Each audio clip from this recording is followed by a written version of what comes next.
juga digunakan untuk mencari tahu seberapa besar target pasar, untuk menyesuaikan seluruh aktivitas pemasaran, serta menentukan hal apa saja yang menjadi prioritas target pasar.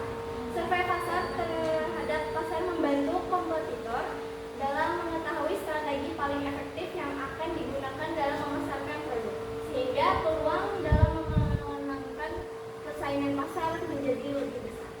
Dan selanjutnya tujuan dari survei pasar.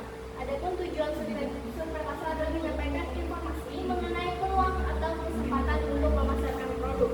Bisa juga digunakan untuk menentukan segmentasi atau lapisan pasar yang bisa dipilih, perkiraan besarnya permintaan produk yang dipasarkan, kondisi perusahaan pesaing, dan prospek pemasaran jangka panjang.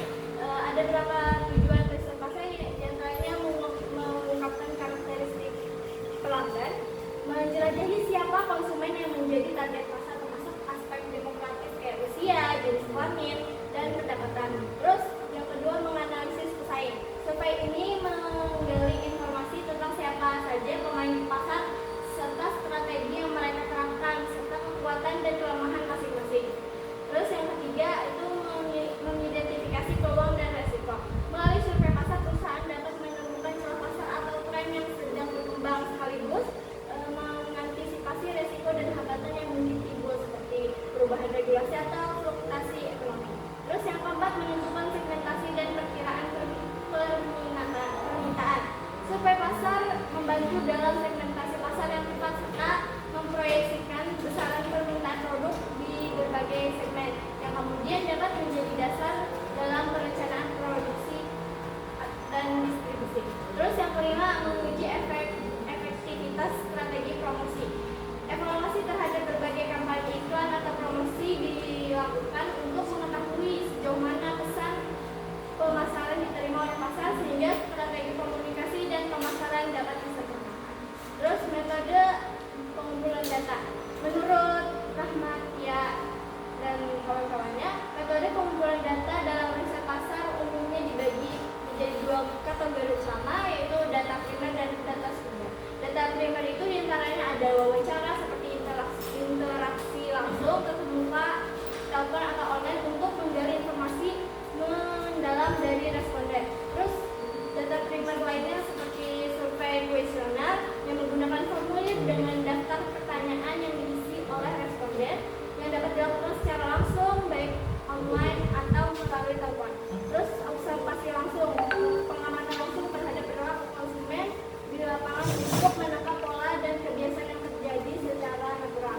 Terus ada focus group discussion, diskusi terarah dengan sekelompok responden yang representatif untuk mendapatkan insight koleksi tentang persepsi, kebutuhan, dan preferensi konsumen. Terus ada uji produk, memberikan produk kepada konsumen untuk dicoba dan mengumpulkan feedback terkait kualitas, kegunaan, dan kepuasan. Terus ada data sekunder. Data sekunder ini seperti pengumpulan data dari sumber-sumber yang telah ada seperti laporan industri, data statistik pemerintah, publikasi akademis, dan sumber online lainnya. Terus lanjut, langkah-langkah survei pasar akan dijelaskan dengan selesai. Adapun langkah-langkah survei pasar adalah langkah-langkah yang kami lakukan saat survei pasar, yaitu yang pertama, menentukan tujuan survei pasar. Sebelum kami melakukan survei pasar, kami menentukan dulu tujuan mau kemana tempat yang akan disurvei. Terus yang kedua, mengidentifikasikan target pasar. Yang ketiga, memilih metode survei pasar. Sebelum kami melakukan survei pasar, kami menentukan metodenya terlebih dahulu. Yang keempat, membuat pertanyaan survei. Sebelum melakukan survei, untuk melakukan survei terlebih dahulu kami membuat pertanyaan kepada responden. Terus yang kelima, mengumpulkan data dari responden. Yang keenam, menganalisis data yang dikelola. Yang ketujuh, membuat kesimpulan dan strategi. Adapun etika dalam survei pasar, yaitu etika dalam survei pasar merupakan krusial yang memastikan integritas dan kepercayaan dalam proses pengumpulan data. Nah, berikut ini ada beberapa prinsip yang harus dilakukan yang harus diperhatikan dalam pelaksanaan survei pasar. Yang pertama, transparansi dan kejujuran. Nah, peneliti wajib responden, termasuk bagaimana data mereka akan digunakan. Hal ini membangun kepercayaan dan memastikan partisipasi yang informal. Yang kedua, kerahasiaan dan privasi. Menjaga kerahasiaan informasi pribadi responden adalah keharusan. Data yang dikumpulkan harus disimpan dengan aman dan hanya digunakan untuk tujuan yang telah disepakati. Yang ketiga, persetujuan sukarela. Partisipasi dalam survei harus bersifat sukarela tanpa adanya tekanan atau paksaan. Responden berhak untuk menolak atau menghentikan partisipasi kapan saja. Yang keempat, penghindaran konflik kepentingan. Peneliti harus menghindari situasi di mana kepentingan pribadi atau profesional dapat mempengaruhi objektif survei. Yang kelima, penggunaan data yang bertanggung jawab. Data yang dikumpulkan harus digunakan sesuai dengan tujuan awal survei dan tidak disalahgunakan untuk kepentingan lain tanpa ada persetujuan responden.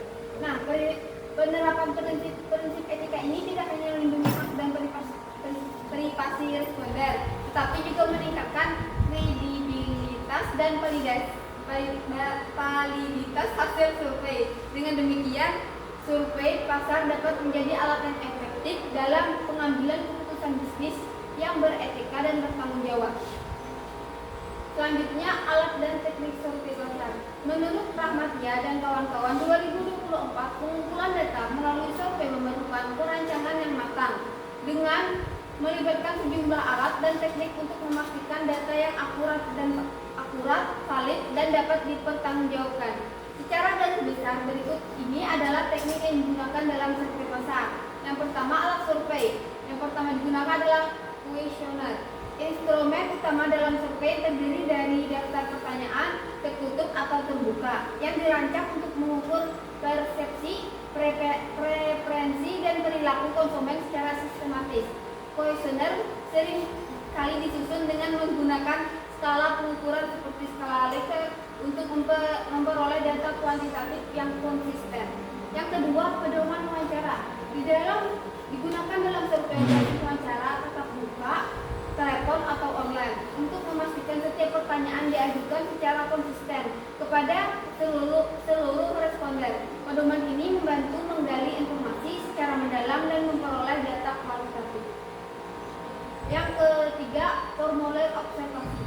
Alat untuk merekam perilaku konsumen secara langsung di lapangan. Formulir ini berguna ketika peneliti ingin mengamati secara objektif cara konsumen berinteraksi dengan produk atau lingkungan retail. Yang kedua yaitu teknik survei. Teknik sampling, pemilihan sampel respon yang representatif merupakan kunci agar survei dapat digeneralisasikan ke populasi yang lebih luas. Teknik yang digunakan antara lain single random sampling, stratified sampling, quota sampling, dan non-probability sampling sesuai dengan tujuan riset. Yang kedua, distribusi instrumen.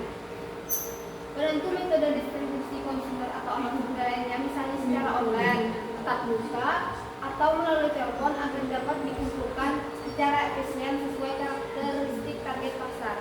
Yang ketiga, uji validasi dan reliabilitas. Sebelum data dikumpulkan, instrumen survei diuji untuk memastikan bahwa pertanyaan-pertanyaan yang diajukan benar-benar mengukur apa yang dimaksud validitas dan menghasilkan data yang konsisten jika diulang reliabilitas. Dan selanjutnya terakhir, teknik pengolahan dan analisis data. Data yang terkumpul dan analisis menggunakan teknik statistik, deskriptif, dan inferensial. Hal ini meliputi pengodaan data, tabulasi, dan pengujian hipotesis untuk mendapatkan insight yang mendalam mengenai perilaku pasar. Nah, hasil survei pasar atas produk yang telah kami lakukan pada tanggal 1 Februari 2025, yaitu produk yang kami survei adalah minuman es. Lokasinya survei Jalan Tanjung Rema Barat. Metode yang kami gunakan adalah offline atau wawancara langsung kepada penjual. Selanjutnya akan dijelaskan oleh teman saya. Terus saat kami melaksanakan survei pasar, hasil yang kami dapat adalah lokasi kami kebangun yang datangi untuk survei itu sangat ramai karena lokasinya strategis di pinggir jalan, lalu lalang motor kendaraan itu tempatnya sangat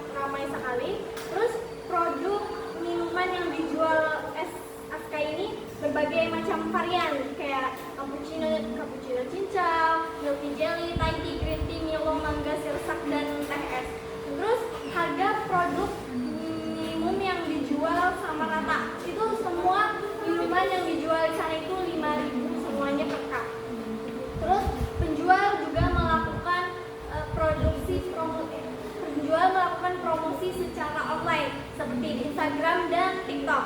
Terus tantangan utama dalam penjualan adalah cuaca. Kami menghadapi tantangan dalam melakukan ini tuh masalah kendala cuaca karena saat kami menuju ke tempat observasi itu cuacanya hujan. Terus yang kami dapat hasil dari survei, penghasilan harian yang didapatkan oleh responden ini kisaran 10 juta untuk perharinya ketika cuaca cerah.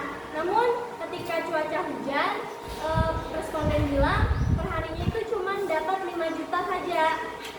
Terus SRK ini juga memiliki banyak karyawan, 13 karyawan. Mereka memiliki 13 karyawan. Terus setiap karyawannya itu digajinya per bulan 2 juta.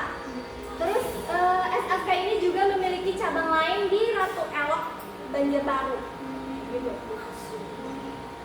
Terus rekomendasi dari kami tentang SRK ini adalah untuk penambahan nama penjual di kemasan produk. Soalnya kemasan produk mereka itu kayak kemasan produk es pada umumnya, nggak ada tertera labelnya atau nama produknya itu nggak ada.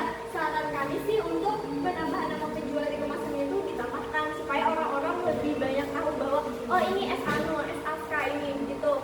Terus kami juga menyarankan untuk lebih meningkatkan lagi promosi produk di media sosialnya, karena yang kami lihat promosi di media sosial itu masih kurang menarik, lebih tepatnya kurang menarik perhatian gitu, karena kayak desainnya kurang menarik untuk dilihat gitu, karena biasa aja gitu. Tapi bagus sih ada promosi lewat online-nya, jadi orang-orang tahu gitu. Nah, terus ini ada lampiran hasil kami foto-foto survei di sana. Ini karena cuacanya hujan, jadi tidak ramai pembeli. Biasanya kalau hari siang itu sangat ramai sekali pembeli kalau lagi panas-panasnya biasanya.